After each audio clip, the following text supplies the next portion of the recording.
The Spurs offseason is here. Let's look at a few storylines. You are Locked On Spurs, your daily San Antonio Spurs podcast. Part of the Locked On Podcast Network, your team every day. Welcome back to Locked On Spurs. We're here on the Locked On NBA Network. I'm your host, Jeff Garcia, Spurs writer for KENS 5 San Antonio. Glad to have you back. Yeah, offseason is here. It is officially the offseason for your silver and black. There's going to be plenty of storylines. We all know the big one, the draft lottery. That is a big storyline. But we're going to try to get into the obvious. We're going to look into the fine print, if you will. What are some key things that perhaps are getting overlooked when it comes to the Spurs, whether it be roster construction, who will be back, who won't be back? What about one of their bigger free agents? We're going to be talking about that and a lot more right here on Locked On Spurs. Thanks for making Locked On Spurs your first listen each and every day. We are free and available wherever you get podcasts. Hey, download the Game Time app, create an account, and use Locked On NBA for $20 off your first purchase. Yeah, use that code. Last minute tickets, lowest price guaranteed. Let's go and bring him on. He is our guest. He is back, everybody, after a very busy week for Mr. Vinny Vinzetta, my colleague at KENS 5 TV Sports Desk. Vinny, welcome back. Good to be back, my good friend. Hope you had a very happy, blessed Easter. I did. By the way, did you survive your gauntlet week? I had texted Vinny. I wanted Vinny on last week, but Vinny just texted me right back saying, "Look, I'm going to be honest with you, Jeff. It ain't going to happen this week. I'm slammed. You okay? You survived, Vinny." I did. Took a trip down south to Edinburgh, working on a big story on the future of UTRGV athletics with the launch of their coming football program in 2025. So I had a few days in the midweek way down south, but back from that, good experience, and then everything else that piles on top of that. So we start fresh today. That we do. Make sure to follow Vinny on Twitter at Vinzetta. Make sure you do that right now. And he'll talk about more about what he has cooking outside of the silver and black, or maybe about the silver and black as the offseason is here. Vinny, it's time to wait out this very long offseason. Spurs not in the playoffs once again. Who is it? 5 years, 6 years in a row now for them? But perhaps something in counting. Yep. Yeah, exactly. Yeah. But perhaps that drought, it could begin the ending of that drought with the draft lottery, the NBA draft itself. But of course, those are the obvious storylines. But we're going to dig into that. Now, Vinny, I tasked you to give our listeners two of your biggest storylines now that the Spurs offseason here. Why don't you kick us off? What is your number one? What is the roster going to look like before we play next season? I mean, there are a lot of guys here, I think, that won't be here down the road. A microcosm, a snapshot of that is Pop in postgame after the regular season finale against the Mavs, saying that there are a lot of guys just trying to survive and figure it out and learn how to play in the NBA and carve out careers. And, you have examples like Julian Champagnie and Mamu. And Champagnie I'm particularly impressed with. Now, I know it was essentially meaningless basketball with what the mission was and where they were in the standings. But, they've had so many guys sitting for quotations injuries the last several games. I mean, you had players like Keldon, Sohan, Vassell, Zach, Graham, Romeo, all missing that regular season finale as we finished out what the mission was this season. But that's given other people, again, opportunities. So a lot of question marks. I mean, obviously we know, that people like Keldon Johnson and Jeremy Sohan and Devin Vassell will be back. But just curious about who will be here and who will not be here next season. And then my second big off-season story is what will the business model be as they work their way through this? Obviously, they're hopeful to land one of those top 3 draft picks, if not the number 1 overall. I guess we have an impending coin flip coming between the Spurs and Rockets to who may fall into that 2 spot, or who would have the best opportunity, I guess I should say, to have the 2. But, via the draft and free agency, how's it gonna play out for them this summer? I mean, it's been a very disappointing season, Jeff, but it's exciting to be curious about how they're going to work their way through what's going to happen before we tip next year. Yeah, one of your storylines, roster construction. I'm going to hit on that in the next segment with somebody I think Spurs fans should keep an eye on. But you're right. This roster is going to look different, and what better way to motivate those fringe players than what Pop was saying right before the close of the season. We're looking at you guys. Who's going to stick around? Who's playing for a contract? And you saw Champagnie just shoot lights out. You saw Mamu just really open eyes for what he can do. A passing big like him has scored the ball. Still young, fits in that timeline the Spurs are looking at as far as the youth movement. It's those fringe players, and I would not be surprised, Vinny, we see some of these guys wearing an Austin jersey and a San Antonio jersey season next year. Definitely got to keep those guys in mind. Champagnie, though, he's the one that really intrigues me. This kid can shoot. I mean, he can shoot, and he has a motor, and he's hungry. I think if any of these guys that can make some noise would be him. That's not a knock on Mamu. Again, I'm talking about the fringe players now, but I think considering what the NBA is today, Champagnie fits that model. Up and down, go downhill, shoot the three ball, shoot the long ball, make it count, and that's it. I mean, he fits the current NBA, era. Vinny, your thoughts? I love everything you just said about Julian, and watching the last couple of regular season games between the Austin stops and at Dallas on Easter Sunday. I was like, when is the guy going to miss a three? This is amazing. Yeah. And I can only assume his mindset is, I'd love to get a contract with the San Antonio Spurs moving forward, but I'm also playing for my career life. So whoever loves what I'm doing, sign me. If it's the Spurs, wonderful. If it's somebody else, like a number of other guys, they're playing for their NBA livelihoods and their futures.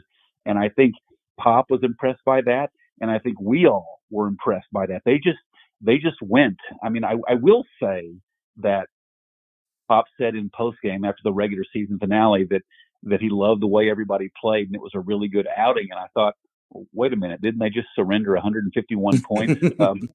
Well, I guess in the last game to the Minnesota Timberwolves. But again, that's part of the season that we've worked our way through. So it is what it is. Defense, and Popovich definitely stressed defense to close out the season, saying they need to learn, they being the young kids, how to play defense. And he's right. 151 points to one team. I mean, the Spurs are just letting teams just waltz to the basket.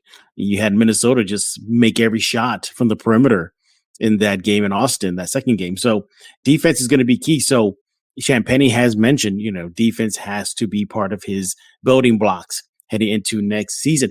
Mamu's interesting, though, because it's not that I don't like the kid. I think there's a lot of promise there, but it's shaping up to be a logjam at the bigs department for the Spurs, Vinny. You have Mamu, Zach Collins, forget Bassey still around.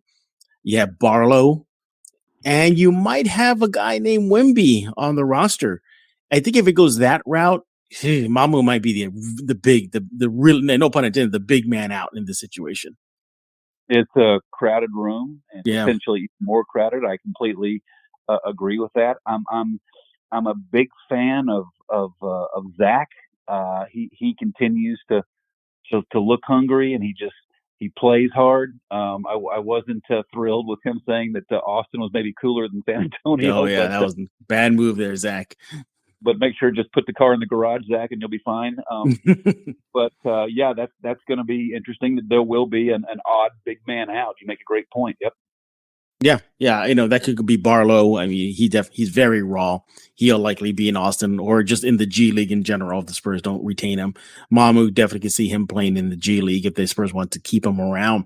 We're talking with Vinny Vinzetta, my colleague at Ken's 5 TV. He holds it down on the sports desk. We're talking about your Spurs as they kick off their offseason. Your second point, though, that's interesting. Believe you say, was that, am I correct? You said like the business approach, like how they're going to approach next season. Yeah. What will the business model look like? Depending on which top pick they land and right. What the summer and free agency we'll look at. I mean, correct me if I'm wrong. They have some cash to work with this summer. A lot of cash. Yeah. A lot of cash. So, and that's cool because if they do net Wemby, forget about it. It's done. It's a wrap. TV, money's going to be coming in. Ticket sales going to go through the roof. it's going to be a huge windfall for them. But also, too, their business model. We know that this is the first time that they blatantly about expanding their region. So how much more are we going to see next season in that department? They're all about Austin. They love Austin. They made no bones about it. Austin is like their second home. They said it. The players said it. But are they going to look elsewhere? Are they going to be looking at perhaps a game in Laredo, Texas? Last season, the Austin Spurs played a game in Laredo, Texas, because Laredo has a basketball arena that can accommodate a basketball game. So will that be the next thing they ask for to a Bexar County Commissioner's Court? Vinny, hey, we're going to split these two games now. We're going to have a pair of games over here, and then maybe we'll split it. One in Austin, one in Laredo. It's going to be interesting to see how they do that, because if they want to expand their region and get it going and crank up those dollars, they may have to spread it out. We are talking about the Spurs offseason. When we get back, we're going to dive into more storylines, a couple that I picked out, and then we're going to look at what did we learn about the Spurs to close the season right here on Locked On Spurs. But before we do all of that, well, I got to talk to you about one of our sponsors here, and it's called Game Time, as well as to get your last minute tickets. So if you just don't want to make plans. You're like, hey, look, I've been planning in months for this game, and I don't want to, sit there waiting till the last minute. Well, Game Time has deals on tickets right up to the day of the event. You can get exclusive flash deals on tickets for football, basketball, baseball, concerts, comedy, theater, and more. Game Time guarantees you'll always get the best price. If you find tickets in the same section and enroll for less, Game Time will credit you up to 110% of the difference. Lowest price guarantee, event cancellation protection, job loss protection. You get images of seat views, flash deals, as mentioned, last minute tickets. Yeah, they got it all at Game Time. It's the fastest growing ticket app in the country for a reason. You get images of your seat, as I mentioned. You can buy in a matter of seconds. 2 taps and you're set. Tickets are sent directly to your phone. You don't have to worry about digging through your email. Snag the tickets you want without the stress with Game Time. Download the Game Time app, create an account, and use promo code LOCKEDONNBA for $20 off your first purchase. Terms and conditions apply. Again, create an account and redeem code LOCKEDONNBA for $20 off. Download Game Time today. Last minute tickets, lowest price guaranteed. And I also want to talk to you about our newest sponsor right here on Locked On Spurs. It is Mudslingers Drive-Thru Coffee. Look, if you need a quick pick-me-up, you stayed up late last night, go to Mudslingers Drive-Thru Coffee right now. Locally owned, independent coffee shop, and they're proud to make delicious coffee for our community. They do it fast and friendly so you can get on with your day. They got lattes, cold brew, Red Bull infused lightning bolt, friendly staff. They have the drinks for every taste. Wide selection of dairy alternatives as well, low-calorie options, even caffeine-free drinks for those who just want to take it easy. So swing by Mudslingers Drive-Thru Coffee today for a tasty and convenient caffeine fix. Located in San Antonio at 2404 Thousand Oaks Drive near 281 and 1604. Open every day from 6 a.m. to 6 p.m. Life is too short for bland coffee. Once again, Mudslingers Drive-Thru Coffee. It's going to bring him back. He is Vinny Vinzetta, my colleague at Ken's 5 San Antonio. And I also heard the only man that can take down Thanos by himself. Good job, Vinny. Good job. Hey. Who needs the Avengers when they got Vinny Vinzetta? They spread that rumor. I like it. Let's build my brand. Follow him on Twitter at Vinzetta, VVINZETTA. Do it right now. By the way, I saw video of you having some fun with some kids. What was that? Like Vinny's words or something like that? What was that? Well, that was down at our UTRGV, talking to some of the students on campus about the coming football program in 2025, and just kind of caught some ladies off guard with some quick hitting Vindog humor there. And, Vindog humor. You need to get yourself a T-shirt or like a mock jersey that says Vindog.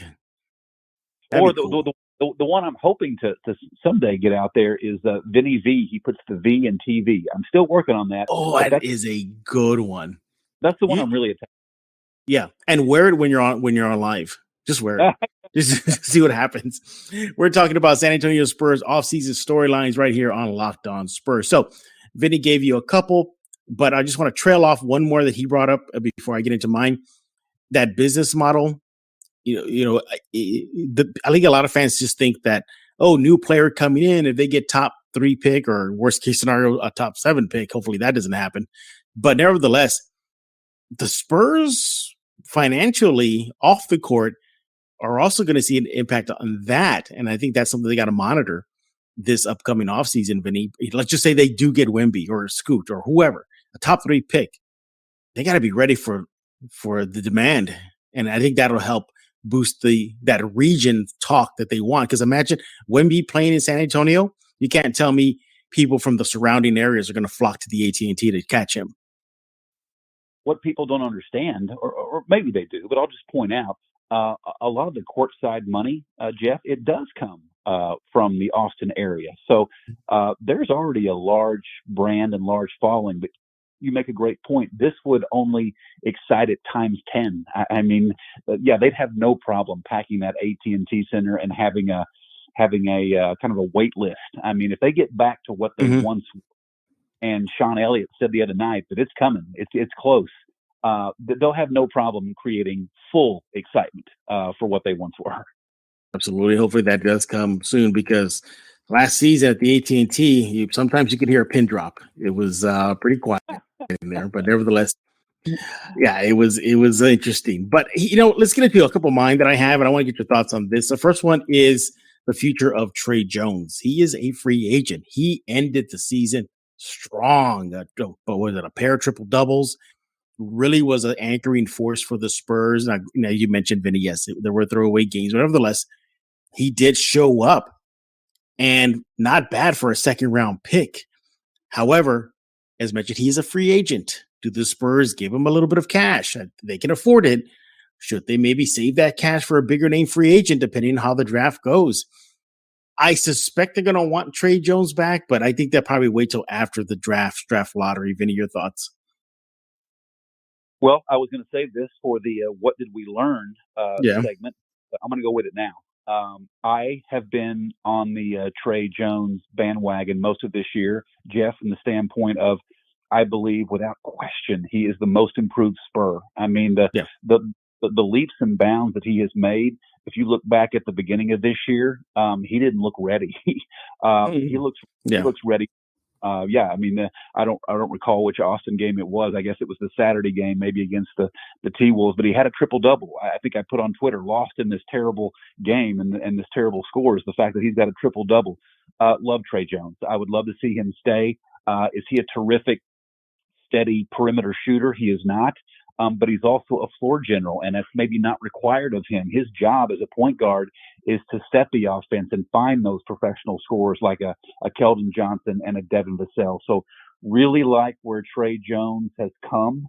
I like the way I say he's not a great perimeter shooter, which he's not. I like the way he can attack the basket. He's just shown aggressiveness and growth, and I would love to see him stay. I would love to see him stay, but if they bring in a guy named Scoot, that's going to cause problems. Good problems to have. You're the Spurs, but problems for Trey Jones if he's relegated to a backup position after being a starter for most of the season. Minutes are going to be cut. What does that mean for a guy like Malachi Branham? The list goes on if they do get a guy named Scoot Henderson. So it's something to watch for. I think if the Spurs keep him around, they definitely give him a pay raise. He's earned that, considering how he played. Just how much do they want to dip into that? So that's somebody I'm going to be watching this offseason, that storyline, what they're going to do with that, him as a free agent. I think he fits what they're looking for. He has that corporate knowledge now. He's part of this budding young core that they're trying to get going. He's a part of that. He understands where they like the ball, the chemistry, whatnot, just how much more switching of pieces can you do before you have to let these kids stay together. Not for one season, not for 2 seasons, but like 3 seasons or more to see what they can do as a unit. Another off-season storyline I have down in my book is the fact that it looks like all signs are pointing to Popovich will be back. Now, he didn't flat out say it, but nor did he say that he's also retiring. But if you read between the lines, he's talking about already getting prepared for next season. Now, obviously, Vinny, he can be saying that as maybe in a new position if he does retire, consultant. But he's been on record to say he loves the money that the NBA Spurs give him. He loves traveling. He loves, going on walks in New York City. He loves seeing these kids develop. all signs are pointing he'll be back. But I guess the big question is, when do you think the team needs to start thinking about rebuilding on the coaching side versus the player side? And Popovich is a big part of that coaching side. We all know he's going to retire when he's ready. But I think that's something the Spurs need to start really beefing up. Are plans for life without Popovich? Your thoughts, Vinny? I think that he's earned the right to walk out of the door whenever he wants. But I believe, as you just have stated, that a conversation has to happen, and everybody has to understand when his last contract is. When does he want to hang him up? So there is an exit plan for him and a plan moving forward. But he's a guy who's earned the right to say when he's had enough. I don't think anybody points him in that direction. He lets them know when he's ready. But it just sure feels like, man, he's having a good time. And I'm not trying to say that he, what is he, 74 years old now? I'm not trying to say that to stay until the clock expires on game whatever in the NBA Finals and he brings another title here. I'm not saying that. I mean, I go back to last year at Media Day when he said, basically I'm here to kind of, nobody should bank on us to win the title this year. Right. I'll kind of hold the thing together and get these kids up to speed until I hand it off. He did say that. So it feels like a couple of more at his age, but he's going to let them know is kind of the impression I get. Nobody's going to, I don't even believe the Holts are going to say it's time. I think Pop will let the Holts know when it's time. Yeah, exactly. And I guess what is 74? 74 is the new 54. Is that where the game we're playing here? Because he looks like he's still chugging along. No slowing down. He did miss a few games this year, due to medical reasons, but nothing really egregious. Like, you remember when Phil Jackson was coaching and he had those back issues? But of course, Phil Jackson was, freaking Eiffel Tower size. He's just a tall guy. But Yep. But nevertheless, nothing like up to that extreme. Still happy go lucky, and wouldn't be surprised next season at the next media day for him to say, "Hey, still don't bet on us to win the title, even if they have Wemby or Scoot or a top 3 pick, because this still is part of the transition." But I think that's a conversation they really have to start cranking up with him. Like, we need to be ready so they can start looking at the next, and those are going to be some big shoes to fill. Whoever takes that over. Yeah. Can I say one thing about that? He's not a guy that wants to roll in, at least I don't think, and be a studio analyst. That doesn't interest him, life in television. Right, yeah. He's a coach. I mean, a lot of them can walk away with some years left and get comfortable in whether it be the broadcast booth or the studio. I've never pegged him or thought about him as a guy like that. He's a coach, and he's going to go until, I don't want to say the end, but he's going to go as long as he wants to, and he's earned that right. Definitely has. And, if I had a short list of coaches that I would like to see take over once Pop does decide, number one on my list is Vinny Vinzetta out of San Antonio. I think this guy named Vinny Vinzetta has the chops to lead this new young Spurs to the next title. Come on, Vinny, throw your name in the hat. If I did that, my goal would be to call a timeout off the opening tip quicker than he did a couple of years ago. Just trying to break all his records like that. That'd be funny. He is Vinny Vinzetta, perhaps the next Spurs coach down the road when we get back. We're going to be asking a big question now. Like, what do we learn about the Spurs to close the season? We're looking at that final week, maybe those Austin games. Vinny's been hitting about it. He likes what he's seeing out of these young kids, but there's something else that we need to learn about these Spurs as we now enter the offseason right here on Locked On Spurs. I want to talk to you about PrizePicks. So what is PrizePicks? Well, it's daily fantasy made easy. What you got to do is you got to pick 2 to 6 players. And if they go on to score more or less their PrizePick projection, you can win up to 25 times your money on any entry. No competing against other people. It's just you versus the projections available. PrizePicks offers projections on any sport that you watch: NBA, NFL, MLB, NHL, PGA, college football, boxing, disc golf, MMA, cricket, so much more. Entries can be made in 60 seconds or less. So super easy. Safe and fast withdrawals, currently operational in over 30 states and in Canada. So what you got to do right now is you want to download the PrizePicks app or go to prizepicks.com to sign up and play daily fantasy sports. First-time users get themselves a 100% instant deposit match up to $100 with promo code Locked On. You deposit $100, PrizePicks will give you $100. You give them $50, PrizePicks will give you $50. Super easy. Don't forget to enter promo code Locked On at sign up for an instant deposit match up to $100.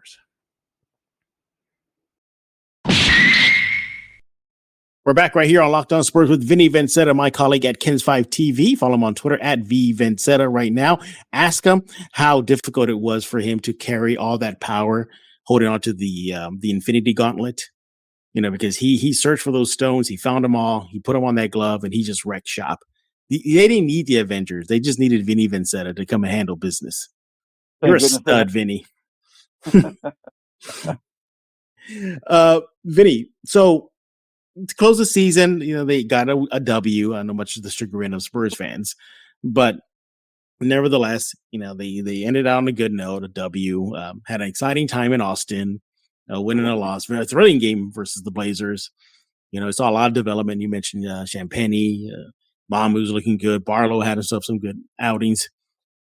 But now that we've exited out of this down season, did the Spurs leave you with any final thoughts, like any lasting things you're going to be thinking about, like, wow, they really did this well to close the season, or they're still bad? What was that feeling the season left you with? Well, the first thing I learned was something that you have said every time I've been on with you, and that was everyone understood the assignment. As sad as that is to say, everybody kind of got what was supposed to happen here, what was going on here, and the injury report game after game reflects that. But now we can finally put that aside. A couple of other things. I really love Malachi Branham. He almost has that perfect basketball body, silky smooth. Love watching him play. He's got that kind of that wow factor, that it thing. Really, really excited for his future. And then just to reiterate, I did talk about how earlier I think Trey Jones is the most improved Spur, and you talked about how crowded the big man room might get. The same could happen or with guard play, depending on who the Spurs wind up with from this year's draft. So we don't know about him, but those are three things that really stick out to me. It was such a bizarre season. It was such a bizarre experience to go through. Game after game, I would check on Twitter and look at the injury report, and I did my very best to never question, because we were trying to understand what was happening here. Right. It was just something that was so fascinating to experience. I just never thought I would experience an NBA season where nobody's talking about why this is being done really for the record, but it was just sort of embraced and understood that this is who we are. This is what's going to happen this year. I'm glad no Spur or Popovich did a stupid mistake like Jason Kidd did by blatantly telling the media, oh yeah, we're throwing these games, we're tanking because my higher ups told me to do it. You know, that's just dumb. Like, you do it on the down low. You do it like with those injury lists.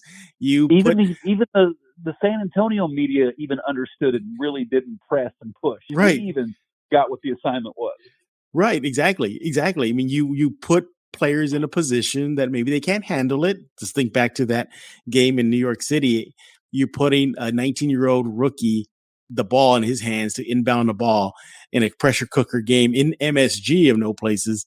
And, oh yeah, go ahead and handle it. You know, so you do things like that, Jason Kidd. Now the NBA is investigating him and the Mavericks, excuse me. But yeah, you know, for me, I learned that not to get attached to this roster, that because it's going to change, that you may see a Trey Jones not come back. You'd look, Vinny, Brian Wright has been aggressive since he's come on board, and wouldn't be surprised if you start hearing like rumors of, oh, Keldon Johnson's getting phone calls, you know, about interest in him, or a Devin Vassell. What is it going to take? You know, I think the mindset is still everybody's on the table to flip. I think that's still the mindset going into this offseason because of how critical it is, and especially with that draft lottery / NBA draft, Vinny. I mean, if we learned anything about Brian Wright, go back to last year.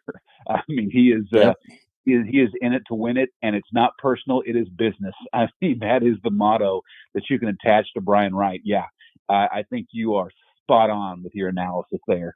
Yeah, don't get any attached on any level because everything is in play with Brian Wright.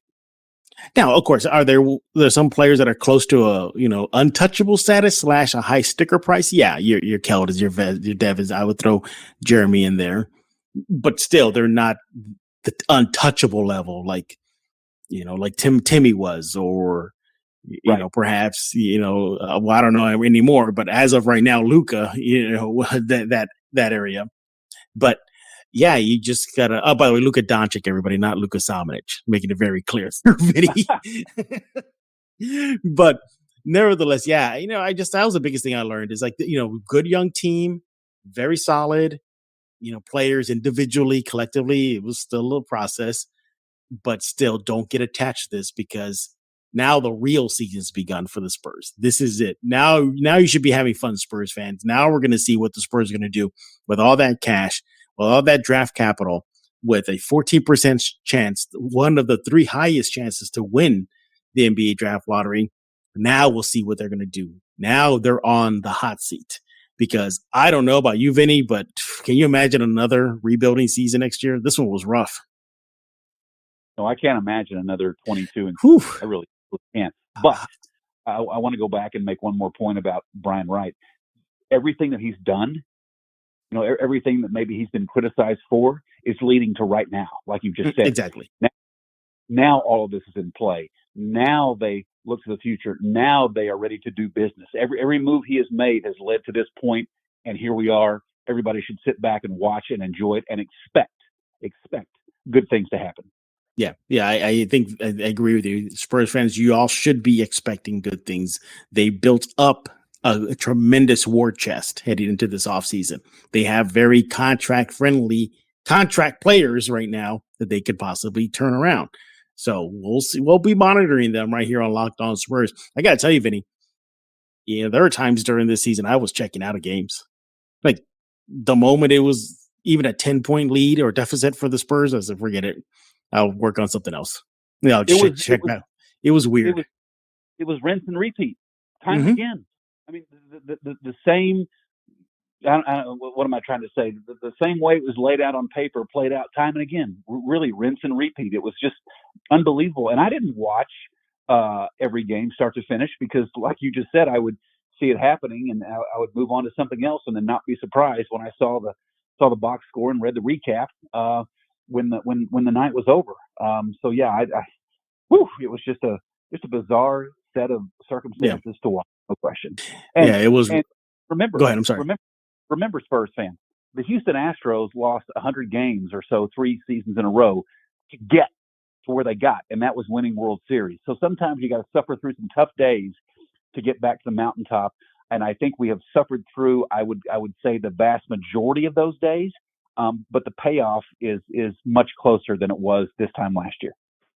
Yeah, absolutely. But it's going to be a very interesting offseason. But as mentioned, myself, Vinny Vinzetta, the rest of the Ken's 5 Sports team will be having your back every step of the way. And also just to remind everybody, Locked On Spurs will likely eventually start slowing down the regularity, not for a little bit. Definitely, the lottery is going to be interesting. But you will be expecting maybe not 5 times a week, maybe 3 to 4 as the offseason continues on. So just a heads up. Vinny, once again, we thank you for hopping on Locked On Spurs. I know you got stuff to do. You got your work. You got to handle, Thanos. I know you got to do some cleanup work there. I hear you're also taking on Darth Vader. So you got a lot of stuff. You got a lot of stuff on your plate there, Vinny. I'm stacked up. Wish me well. Hope I get through it. What you got cooking, by the way? Going to be working on this big story on the future of UT RGV athletics and football. We've had 3 recent state champions here from Northside ISD with Clark girls basketball, O'Connor softball, and Brandeis volleyball. And more often than not, San Antonio, they say, plays second fiddle to the powerhouse high schools in Dallas and Houston. So it's been nice to kind of put them in the back seat for a few stops and get San Antonio some state championships. We love that in the Alamo City, looking into that. And then we saw that UTSA baseball has an interesting, I don't want to give away too much, but UTSA baseball has a really wonderful bat person that retrieves the bat in between hitters for their baseball team. So we're looking into that as well. And so we've got some fun stuff coming up this spring for sure. Make sure to follow Vinny on Twitter at Vinzetta right now. And you all definitely got to check out the Vindog video. That one is hilarious. So check it out right now. Thanks for making Locked On Spurs your first listen each and every day. Free and available wherever you get podcasts, Google Play, Stitcher, iTunes. The list goes on. And also on the Kins 5 Plus app. Second, let's check out Locked On Game to Game NBA, especially now with the play-in tournament starting today. Playoffs also starting as well. So check out Locked On Game to Game NBA. So for Vinny Vinzetta, I am Jeff Garcia. We're putting a lock on this episode of Locked On Spurs.